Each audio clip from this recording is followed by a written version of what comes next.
What's up, children? This is just a really, really awesome little blitz game that I played this morning. And I don't know if it was great.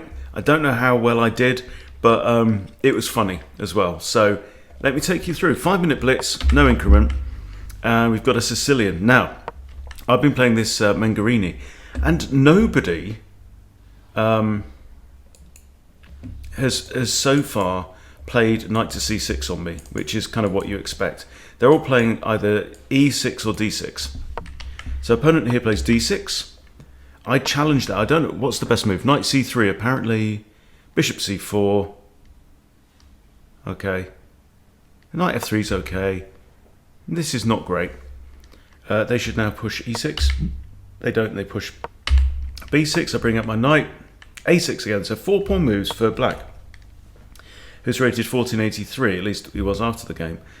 Now I bring up my bishop. White is ever so slightly better here, partly because I've developed pieces and black just hasn't.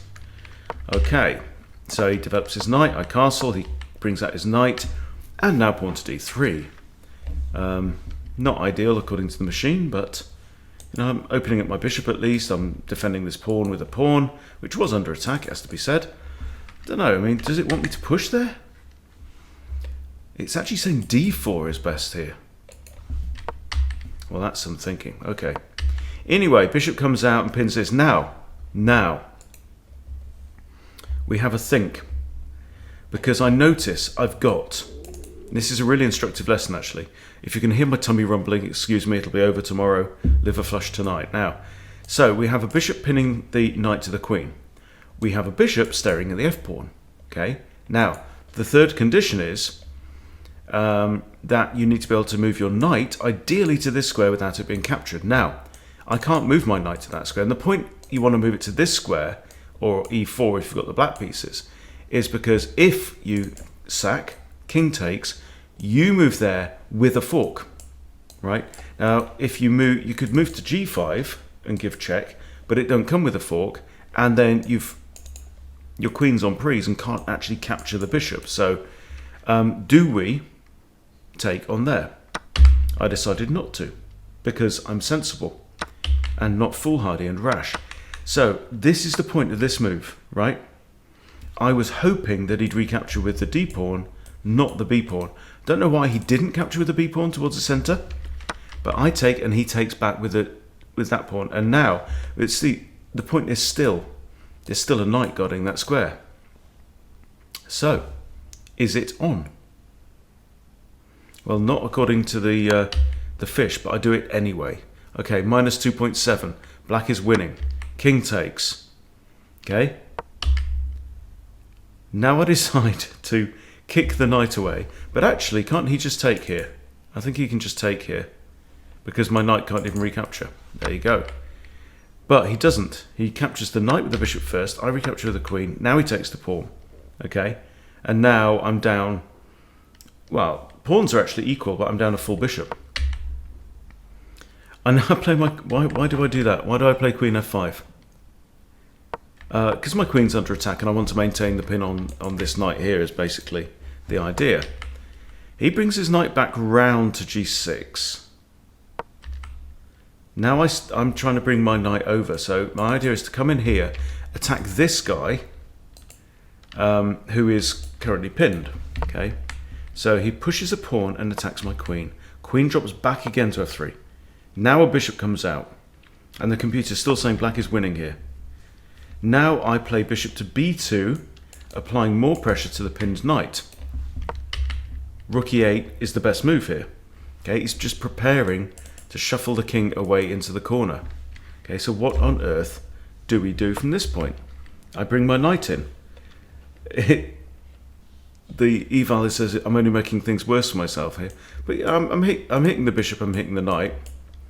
I've got 3 attackers on this knight now that is pinned, 1, 2, and 3.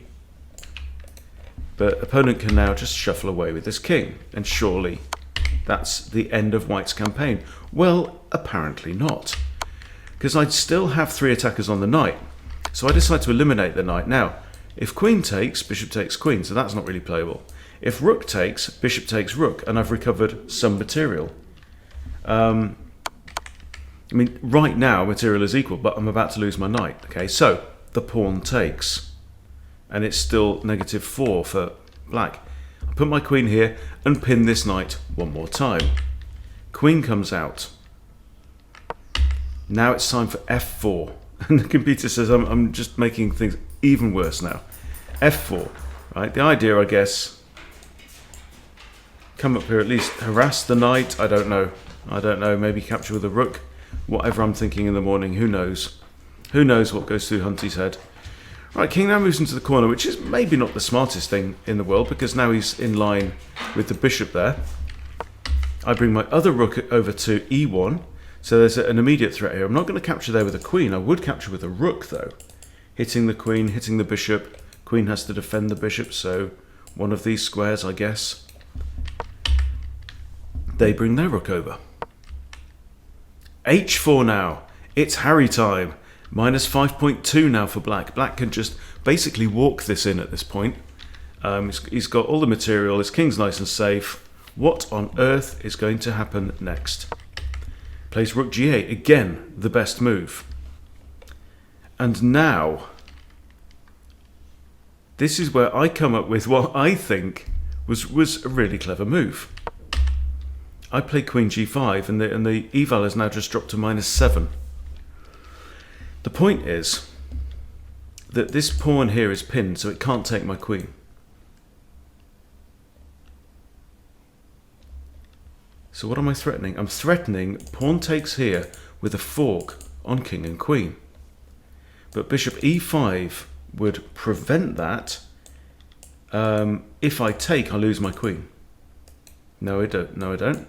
Yes, I do. Because if I take, the pawn is then blocking the bishop. That's the problem. Okay, but he doesn't do that.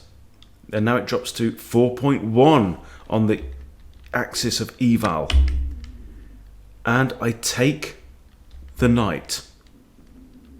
Now, pivotal moment in the game. Black is still winning, but only if he plays the right move now. The right move, according to the eval, is rook takes queen. He plays rook takes queen. Oh no, my queen. I take the bishop. You know, I played this game, and I'm not even talking about a few weeks ago. I played this game today, and I don't know what's going on. Okay, we're attacking the queen, right? We're attacking the rook. We're attacking the king through a pinned pawn. Okay? Now, the right move here is rook takes g2. Right, so I mean, this is a great case in point of why you can't always trust. Like the over-the-board game that I shared from last night. To me, it was quite a solid game, right? But the computer found weird-ass lines that said, actually, that was a blunder, because if your opponent was Stockfish, he'd have taken you apart. But my opponent wasn't Stockfish. My opponent was John, and he was flesh and blood, right?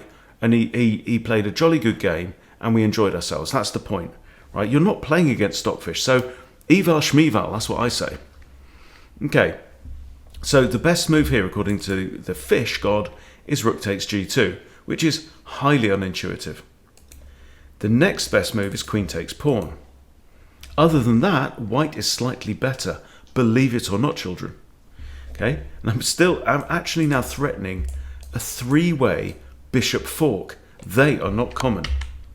He plays the best move. Oh no, king has to take. Ah, and suddenly it all pivots. Queen g7 is winning. Right? He doesn't play that. He plays rook g8, and oh no, right? All I have to do now is move my king to h3, and suddenly white is winning. And that was the best move. In fact, it's the only move. Anything else leaves me -3.3. This is winning. Never mind the fact that he's got 41 seconds on the clock. He takes the pawn. And what now? Simply rook g1. The rook is pinned, can't do anything, and opponent resigns. Hell's teeth. What a rip roarer. There you go. Just thought you'd enjoy that. Shits and giggles. Hope you did. Thanks for watching. See you later.